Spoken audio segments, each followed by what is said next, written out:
Hello everyone, good morning. नमस्कार सगळ्यांना. तर आज मी बनवणार आहे झणझणीत दुधी भोपळ्याची भाजी. तर मी त्यासाठी थोडंसं खोबरं, 2-3 हिरव्या मिरच्या, थोडीशी कोथिंबीर, 1-2 आल्याचे तुकडे, थोडेसे शेंगदाणे आणि थोडीशी हवरी घेतली आहे. तर तुम्हाला हे मिक्सरमध्ये चांगलं बारीक करायचं आहे, म्हणजे जास्त मोठं पण नाही ठेवायचं आणि जास्त बारीक पण नाही करायचं. थोडंसं पाणी घालून पेस्ट बनवायची आहे त्याची. भाजी चांगली 6 ते 7 मिनटामध्ये छानशी तयार होऊन जाते, जास्त टाईम पण लागत नाही. त्यामुळं आधीच मी थोडीशी मूग डाळ गरम पाण्यामध्ये भिजून ठेवलेली होती आणि भोपळा चांगला बारीक कट केला होता, तो पण मी वाफळून घेतला होता. जास्त मोठा पण नाही ठेवायचा आहे भोपळा, तर आधीच मी त्याला वाफळून घेतलेला होता.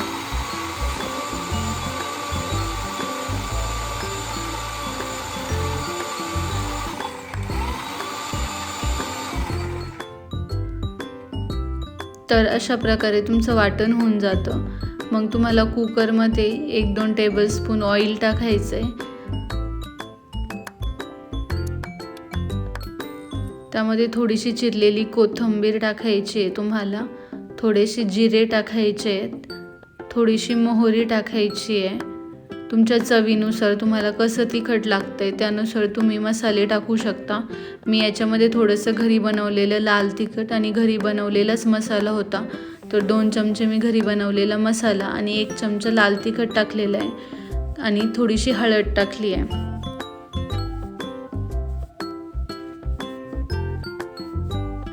तर त्यामध्ये आपण जे वाटण वाटलं होतं ते वाटण टाकायचं आहे. बारीक फ्लेमवरती तुम्हाला चांगलं त्याला परतून घ्यायचं आहे, कारण की आधी आपण मिरच्या वगैरे तळून नव्हत्या घेतल्या, त्यामुळं वाटण बारीक गॅसवरती तुम्हाला चांगलं परतून घ्यायचं आहे. त्याला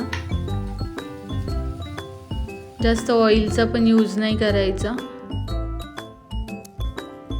तर असं वाटण परतल्याच्या नंतर मी जे आधी मूग डाळ भिजवली होती ती टाकते आहे आणि जो आधी आपण भोपळा शिजवून घेतला होता तर तो टाकायचा आहे तुम्हाला. त्यामध्ये वाटण चांगलं परतून घ्यायचं आहे जोपर्यंत त्याचा, जो आपण आधी भोपळा वाफळून घेतला होता तर तो त्यामध्ये टाकून घ्यायचा आहे.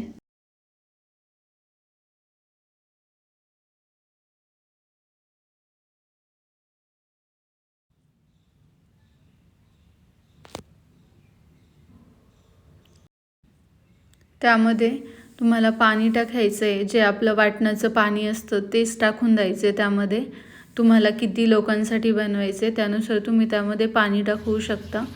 चांगली भाजीला उकळी आल्याच्या नंतर अशा प्रकारे आपली सुंदर भाजी तयार होऊन जाते.